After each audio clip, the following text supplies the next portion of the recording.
My name is Bogdan Gajewski.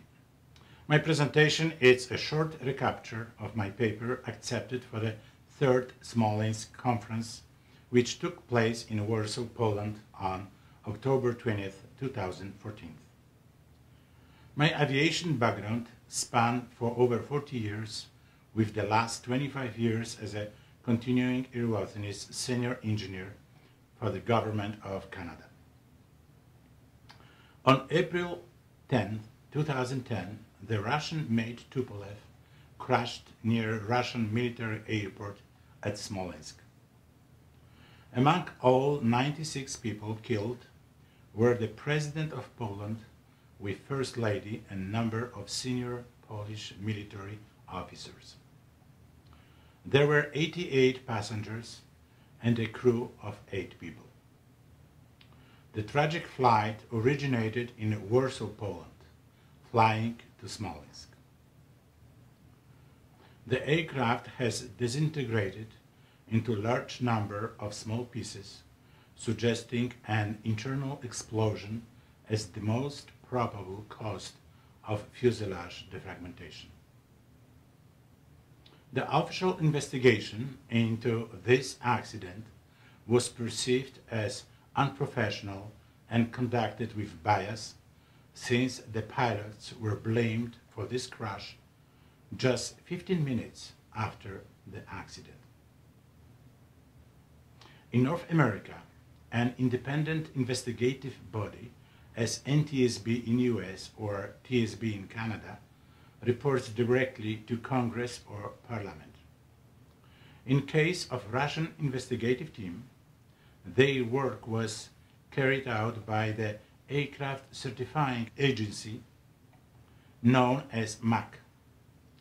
This situation is perceived in US as a clear conflict of interest. The Polish team in this investigation was reporting directly to the Prime Minister of Poland. The investigation was carried out by 2 teams, Russian and Polish, resulting in 2 reports. The Russian report, issued by the Interstate Aviation Committee, Air Accident Investigation Commission, known as MAC, and the Polish report by the Committee for Investigation of National Aviation Accidents, known as KBW-LLP. Later, during my presentation, I will use this acronym as KP. As a society, we expect that investigative team will conduct a complete and sound investigation. In this particular case, because of loss of life of the president, top military brass, and the highest rank of public servants, the expectations were really high. An accident investigation team is bound to present the facts. Any wrongdoing, such as deception, providing selected data, or hiding crucial evidence, it's a gross manipulation of facts, ending in wrong conclusion. Any deliberate wrongdoing discredits the whole report. It was known from the beginning that any wrongdoing by the investigative team was subject of very close scrutiny. As investigation progressed, resulting in respective accident reports, some alarming facts were brought to the public attention. Since there is no time to present all of interesting items from both reports, I will concentrate on just 5 of them. The first item is hidden data from Terrain Awareness and Warning System, TAWS number 38, in the Polish report, which the crucial data from TAWS number 38 was purposely omitted. The second item refers to several copies of cockpit voice recording. From the very same cockpit voice recorder, there is a number of copies of different length and different transcripts. The third item, passenger cabin reconfiguration, shows an unsupported claim of cabin reconfiguration from 90 seats to 100, which is in a contradiction to Auditor General findings in their report. The fourth item, airworthiness certificates found on a crash site, is related to the previous case of number of seats on accident aircraft. Either the documents were altered or an unknown aircraft has crashed. The fifth item deals with the birch tree which allegedly destroyed the wing of the aircraft, causing the loss of aircraft control. The terrain awareness and warning system number 38, which provides crucial data, was purposely hidden in the official KP report because it didn't support the official report conclusion. This is the most unprofessional conduct in my memory. I cannot offer any polite comments in this case. A separate presentation in Polish is given on the link shown at the bottom of the slide. There were 7 copies of the cockpit recording, each with different durations. Also, there were 4 different versions of the last minutes of the recording. These voice tapes, which were circulating around, were either not certified or certified with doubts as of their authenticity to the original voice recorded during flight and presently being withheld by the Russian authority. Again, this is the case when we have a one voice recorder and a few tapes of different length. It is difficult to provide a reasonable comments to this very unusual occurrence. The longest tape being examined by the Russian lab in Petersburg has 1 minute 55.6 seconds, while the shortest one, examined by the Polish lab in Krakow, has only 1 minute 34.3 seconds. The difference of 22.3 seconds between these tapes is very important because a plane with speed of 75 meters per second covers the distance over 1.5 kilometers.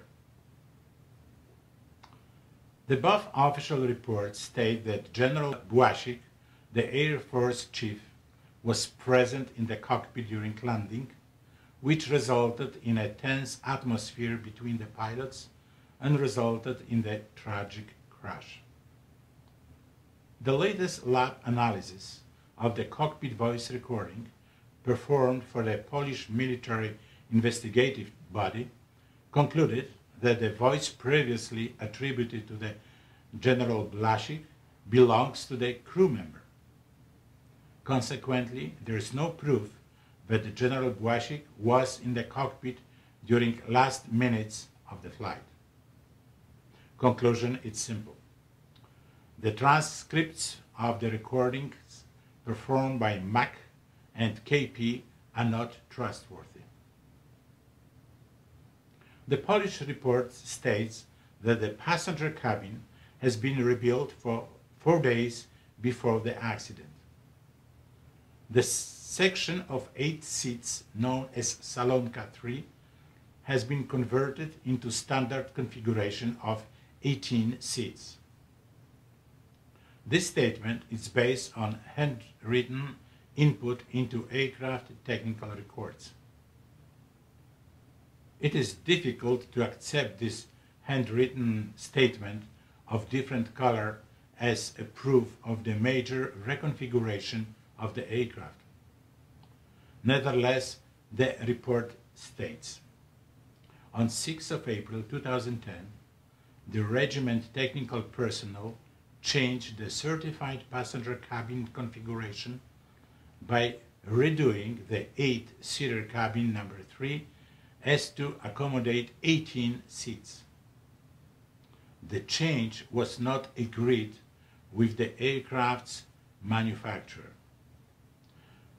In the new layout of the cabin, the aircraft had a 100-passenger seat configuration.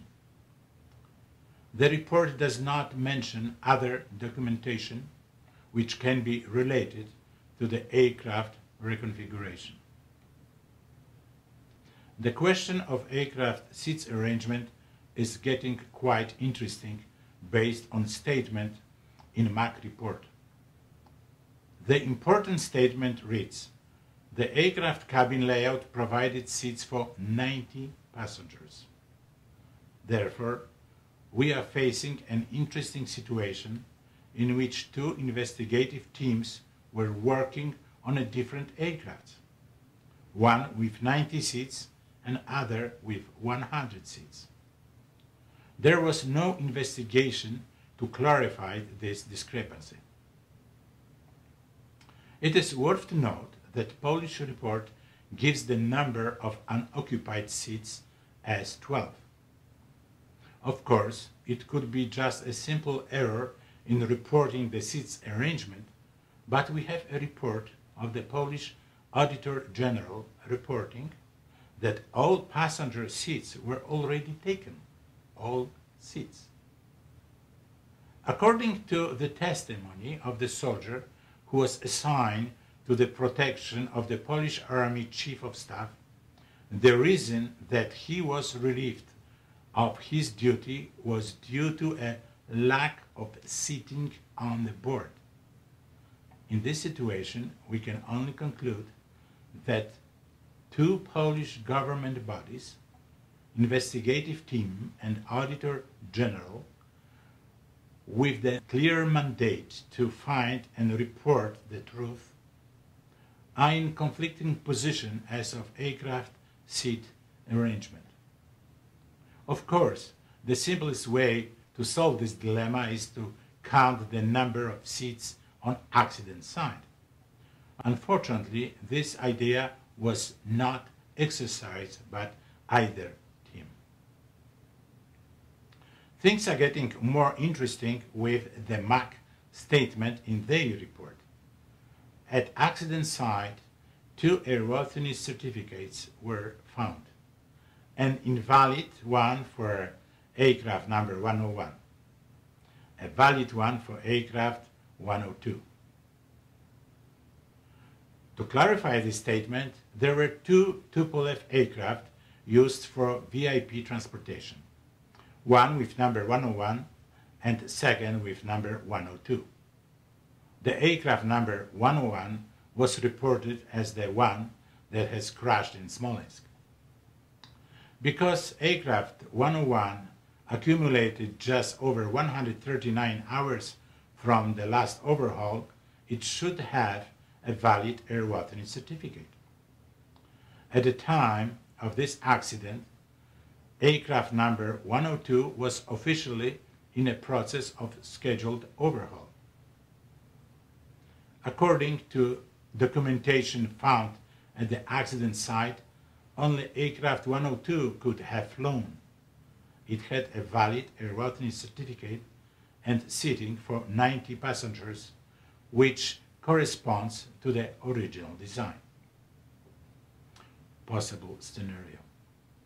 Aircraft 101 was not renovated and contained seating for 90 passengers only.